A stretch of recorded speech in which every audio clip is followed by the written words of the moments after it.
Hello friends, आपण मानकर exam जेहेतु सेप्टेम्बर 27 तारिख रे हेबो तापाई आज आम पेडागोजी गोटे इम्पोर्टाट एवं सिलेक्टेड क्वेश्चन को लेकिन गोटे विराट सेशन करवा जो थी एग्जाम ओरिएंटेड क्वेश्चन एवं एग्जाम रे आसवा भली प्रश्न सब आलोचना कराई। तो फ्रेंड्स निहाती भाव आरंभ शेष पर्यंत देखंतु एवं आपण यदि ओटीटी बैच 3 आमर जॉइन करना जहाँ आपणकर सेप्टेम्बर 5 तारिख रु आरंभ होती मात्र 2 दिन होती क्लास आरंभ होती। तो आज जदि आप जॉइन कर डिस्काउंट जॉइन करेंगे ओनली 499 रे पेपर 1 पेपर 2 आर्ट साइंस जहाँ भी चाहिए जॉइन करेंगे। तो आपण को ये लाइव क्लास मिल जदि लाइव क्लास करें रेकर्डेड वीडियो मिल स्टडी मटेरियल मिल पीडीएफ मिल मॉक टेस्ट प्रोवाइड कराहेब। तो फ्रेंड्स यही व्हाट्सएप नंबर में मेसेज करंतु एवं आपणकर कोर्स 20 डेज रे पूरा कंप्लीट हो ता सहित आपण को एमसीक्यू डिस्कशन कराहेब। आपणकर ऑल सब्जेक्ट पढ़ा होची जो पेपर भी आपण चाहिए जॉइन करी पारिबे। तो चलंतु आरंभ करिबा आज प्रथम प्रश्न, what is the primary goal of inclusive education. तो जेहेतु आपण बुझी पारिबे से ओडिया लिखा है नहीं। तो इनक्लूसिव एजुकेशन कहले आम कौन बुझा, इनक्लूसिव एजुकेशन को अंतर्निवेशी शिक्षा बोली कह जाए। तो अंतर्निवेशी शिक्षाटा कौन ना सबू पिला दिव्यांग पिला भी एवं साधारण पिला भी समस्ते कौन करेंगे ना गोटे श्रेणी रे बसबे से अलग अलग श्रेणी रे बसैबा नहीं, गोटे श्रेणी कोठरी रे बसबे। गोटे स्कूल को तो जीवे से माने किंतु सेम क्लासरूम रे मध्य बसिकी पढ़े। तो देखा कौटा हम correct answer, separate student with disability दिव्यांग पिला मान सहित सेपरेट बसैबा, से specialise services in separate school से सेपरेट स्कूल टे पढ़ेबा, include student with special needs in the same classroom यहाँ हो करेक्ट आंसर। जो पिला मानकर स्पेशल नीड्स रही दिव्यांग पिला माननकु सेमानकु आमे साधारण पिला मानक सहित गोटे क्लासरूम रे बसैबा। एटा होची इनक्लूसिव एजुकेशन एवं इनक्लूसिव एजुकेशन रो एतिकी ही आपनको एग्जाम रे प्राय आसुची। तापरे देखिबा which is the correct definition of pedagogy. Pedagogy रो डेफिनेशन टा कोन सेटा हमें देखिबा। Pedagogy study of child psychology method and practice of teaching. तो एटा हो करेक्ट आंसर।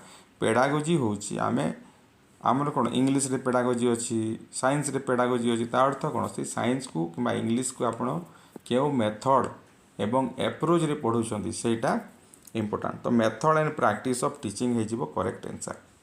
तापरे who propose the theory of observational learning पर्यवेक्षण भित्तिक शिक्षण रो प्रवर्तक किए सेटा किए देथिले। पर्यवेक्षण भित्तिक शिक्षण जे माने शिक्षणटा पर्यवेक्षण माध्यम रे हेबो एटा आपणकर देथिले बांदुरा। किए देथिले ना बांदुरा।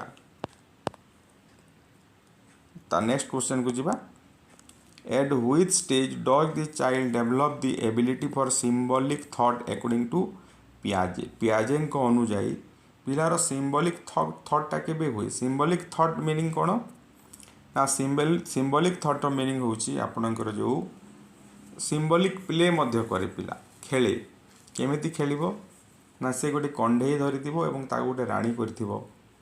छोट छोट आपणकर जो माटीर जो छोट छोट पात्र धरी एवं ताकू से भात रांधुथबो रोसई करथबो। तो सेटा हो सिंबॉलिक प्ले। गोटे बाड़ी धरी एवं ताको खंडा भाविकी से खंडा भाविकी हलौथिबो एवं निजे से राजा हेतिबो एटा सिंबॉलिक प्ले। तो यहाँ केबे होता है देखो सेंसरी मोटर तो आप 0 ରୁ 2 वर्ष एथिरे तो पिला सेंस ऑर्गन माध्यम रे शिखे। तापर जो प्री ऑपरेशनल रहिला 2 ରୁ 7 वर्ष यही समय रे पिला कौन करे ना सिंबॉलिक प्लेटा करि थाए। तापर जिबा व्हाट इज डिस्पेडागोजिया 5 नंबर क्वेश्चन। डिस्पेडागोजियाटा कौन। डिस्पेडागोजिया इफेक्टिव टीचिंग देखो डिस वर्ड जो लगिगला जमी डिसलेक्सिया गोटे वर्ड अच्छी डिसलेक्सिया। डिसलेक्सियाटा कौन ना यहीटा हूँ पठन रे यदि असुविधा होची रीडिंग रे यदि असुविधा होची ताको से पिला को आम माने सेटा को आम डिसलेक्सिया बोली कहवा। तो सेमिति डिस वर्ड जदि लगिला माने एटा आपनकर negative. Poor of lack poor और lack of good teaching. This pedagogy माने कोन जे पेडागोजी जानि नथिबो से जदि पढ़ेइबो ताहेले कोन गुड टीचिंग हेबो नाही। तो पुअर और लैक ऑफ गुड टीचिंग। तापरे जीवा next, which reinforcement is most effective in motivating children. माने पिला माननकु मोटिवेट करिवा पाई प्रेरित करिवा पाई प्रेरणा जोगाइबा पाई केउ रीइंफोर्समेंट सबुठारु अधिक। तो देखिबा देखंतु गोटे गोटे आलोचना करिबा। Negative reinforcement. नेगेटिव रीइंफोर्समेंटा कोन पिलार शिक्षण रे जोटा असुविधा सृष्टि करूची ताको आमे हटेई देवा सेटा होजे नेगेटिव रीइंफोर्समेंट। मने करंतु पिला तार घर रे पढुची एवं बाहर कौन हो माइक बाजुची बहुत जोरे माइक बाजुची तो तार शिक्षण रे असुविधा होची। तो आमे कौन करिबा से माइक वाला को जाइए कहवा जे माइक रो वॉल्यूम टे कम करंतु नचेत माइक को बंद कर दियंतु। तो माइक वाला बुझीगला माइक को बंद करदेला। ताहले कौन कले आपण ना शिक्षण रे जोटा असुविधा होता ताको हटेई देले। तो सेटा को कहा जाए नेगेटिव रीइंफोर्समेंट। गाली देवा बाड़ेवा एटा नेगेटिव रीइंफोर्समेंट नुहे। तापरे पॉजिटिव रीइंफोर्समेंट। पॉजिटिव रीइंफोर्समेंट कौन ना पिला को पुरस्कार देवा प्रशंसा करवा एटा होची पॉजिटिव रीइंफोर्समेंट। तापरे आसिला आपनकर पनिशमेंट। पनिशमेंट तो दंड। तापरे इग्नोरिंग बिहेवियर पिला जोटा करूची ताको हम इग्नोर करिया। तो सबुठारु कोटा मोस्ट इफेक्टिव निहाती भाबे पॉजिटिव रीइंफोर्समेंट मोस्ट इफेक्टिव हेबो। How is intelligence define in pedagogy. Pedagogy रे बुद्धि को केउ भली भाव रे डिफाइन करा हैछि। Fixed innate ability. Fixed innate ability माने आमर जो अंतर रे जो एबिलिटी गुडा सामर्थ्य गुडा अछि सेटा पूरा फिक्स्ड हो जाइछि। Ability to learn and solve problem. तो option B ability to learn and solve problems. तो यहाँ हो पेडागोजी रो डेफिनेशन। तो फ्रेंड्स आपन को जदि भल लगुची निहाती भावे गोटे कमेंट करंतु। कमेंट गोटे निहाती भावे करंतु। लाइक अच्छी लाइक गोटे करिवे एवं शेयर करिवे आपण मान फ्रेंड्स मान पाखक शेयर करिवे एवं चैनल को निहाती भावे सब्सक्राइब करिवे। तापरे जीवा next, what is the major aim of child centred education. शिक्षार्थी केंद्रिक शिक्षार उद्देश्यटा कौन। Teacher control over class. शिक्षार्थी केंद्रिक शिक्षा रे केवल टीचर पूरा टोटाल क्लास को कंट्रोल करे कि focus on child's needs and interest. एटा हेजिबो correct answer. Child centred education रे शिक्षार्थी केंद्रिक शिक्षा रे सबले शिक्षार्थी आवश्यकता एवं इच्छा को ध्यान दिया जाए। Who emphasise learning by doing. Learning by doing method कथा किए कही। John डीवे, Maria Montessori, भाइगोस्की, Skinner. तो करेक्ट आंसर होची जॉन डीवे। तो ये प्रोजेक्ट मेथड मध्य प्रवर्तक जो आपनकर प्रकल्प पद्धति अच्छी से जॉन डीवे भी कहा जाए से प्रवर्तन करथिले। तापरे जीवा next, which sensory motor stage happens during the first 2 years of life. एटा तो इजी क्वेश्चन अच्छी। प्रथम 2 वर्ष रे क्यों स्टेजटा होता है सेटा होची sensory motor stage. Sensory motor stage option C. What does constructivism emphasise in learning. तो फ्रेंड्स जो मैंने आमर बैच 3 जॉइन करना ओटीटी रो जो ऑनलाइन कोचिंग चली सेप्टेम्बर 5 रु मात्र 2 दिन है आरंभ होती सेप्टेम्बर 26 पर्यंत चलो। तो आपण निहाती भाव जॉइन करूँ। जो मैंने जॉइन करना निहाती भाव आपणकर इम्प्रूवमेंट होगा सहित आपण निहाती भाव सफलता पाइपर। तो ये व्हाट्सएप नंबर मेसेज कर कांटेक्ट करूँ। What does constructivism emphasise. Constructivism माने कौन ज्ञान संगठन। कंस्ट्रक्टिविज्म माने ज्ञान संगठन। पिला कौन करिवो ना ज्ञान को संगठित करिवो। तार जो पूर्व ज्ञान रही पूर्व ज्ञान सहित नूतन अभिज्ञता को मिसेकी से नूतन ज्ञान निर्माण करिवो। तो यहाँ हूँ active construction of knowledge. Active construction of knowledge पिला ज्ञान निर्माण करिवो। How does cognitive development primarily occur according to पियाजे कॉग्निटिव डेवलपमेंट केमिति हुए by conditioning by maturation and interaction with environment एटा तो ऑप्शन दे देछि बी ज्ञानात्मक विकास केमिति हेबो एनवायरनमेंट सहित पिला इंटरेक्शन कले हेबो एवं तार गोटे मैच्योरिटी आसिले हेबो 3 क्लास रो पिला तो 9 क्लास रो गणित करि परिबो नाही से मैच्योरिटी दरकार कि नहीं मैच्योर हेबा दरकार तो ऑप्शन बी हे जिवो correct answer next which of this not a domain of child development ए भितरु कोटा चाइल्ड डेवलपमेंट रो डोमेन नुहे कॉग्निटिव डोमेन तो अछि ज्ञानात्मक एफेक्टिवटा हूँ भावात्मक जोटा इमोशन एटीट्यूड इंटरेस्ट जाए कॉग्निटिव रे सब बुद्धि संबंधी जिनिस जीव साइकोमोटर जो स्किल गुड़ाक माटी काम करवा माने मांसपेशी व्यवहार करिकी जो काम कराए सेटा साइकोमोटर जीव तो इकोनोमिकल जोटा देछि सेटा नुहे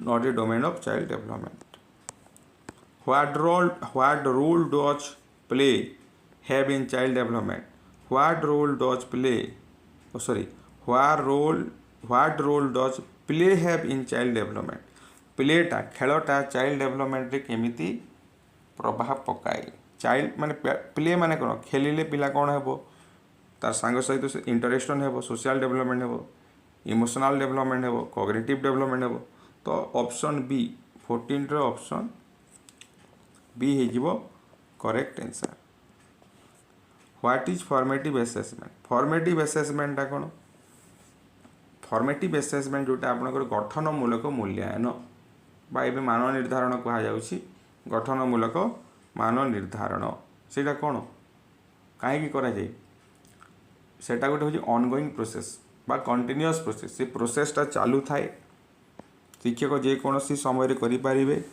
एवं पिलार दुर्बलता को देखि फीडबैक दिया जाए पिला दुर्बल अच्छी तार प्रतिकारमूलक व्यवस्था करा जाए रिमिडियल टीचिंग व्यवस्था मध्य करा जाए तो assessment during learning to improve instruction B हे जिवो correct answer which is an example of positive verbal reinforcement verbal और नॉन वर्बल माने आपण जे पार्टी रे कहउचंती सेटा ला वर्बल जदि हाथ हलुछंती मुंड टुंगारुछंती सेटा ला नॉन वर्बल तो वर्बल रीइंफोर्समेंट कोटा स्कोल्डिंग गाली देवा सेटा तो नुह प्राइसिंग गुड बिहेवियर पिलार गुड बिहेवियर को आम कौन करवा ना प्रशंसा करवा सेटा होची वर्बल रीइंफोर्समेंट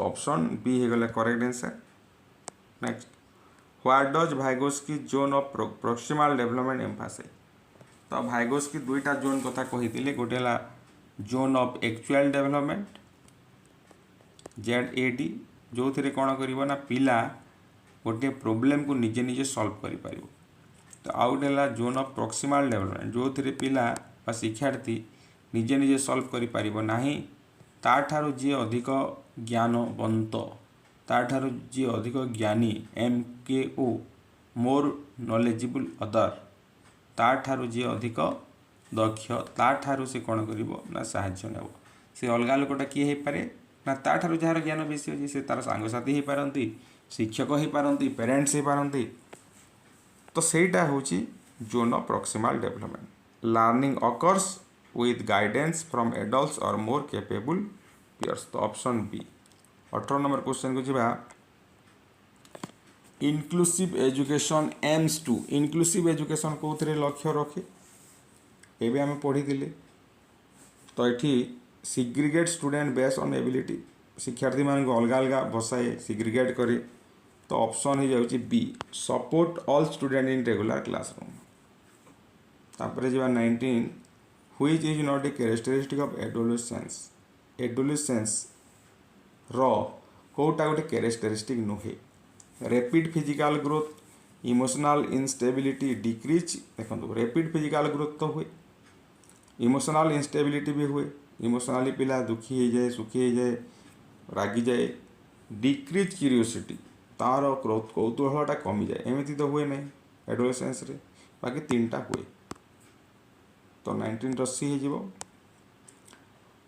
हो what is scaffolding in learning एबे आम आलोचना करथिले स्कैफोल्डिंग टा कोन पनिशमेंट फॉर मिस्टेक ना support given to learners to reach goals they can not achieve alone supports given जो सपोर्ट करा जाए जो पिला निजे किसी करि परिबो नाही ताकू बाहरु जो सपोर्ट दिया जाए से सपोर्ट को स्कैफोल्डिंग कहा जाए तो सेटा है गला option B which of this is a major cause of learning disability ए भितर कोटा लर्निंग डिसेबिलिटी रो मुख्य कारण लर्निंग डिसेबिलिटी पिला पढ़ी पारिबो नाही डिसपेडागोजी अछि गुड टीचिंग मेथड ठीक अच्छे गुड टीचिंग मेथडटा कौन जदि मेथड भल भाव पढ़ापढ़ी नहला भल मेथड जदि पढ़ाला नहीं पिला दुर्बल हे फिजिकल ग्रोथ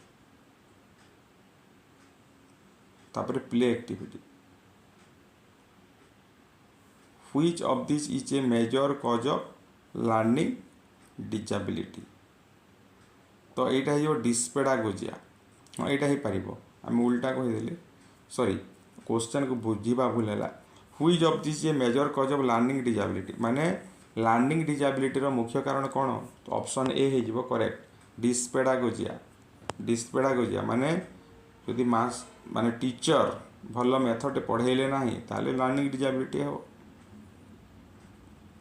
तापर next what is the purpose of classroom management करिवार मुख्य उद्देश्य कौन टू स्टूडेंट मान पनिशमेंट देवा to create a positive learning environment गोटे सुस्थ परिवेश सृष्टि करिबा रो मुख्य उद्देश्य होची माने क्लासरूम मैनेजमेंट गोटे मुख्य उद्देश्य तो ऑप्शन है गला बी 23 नंबर जीवा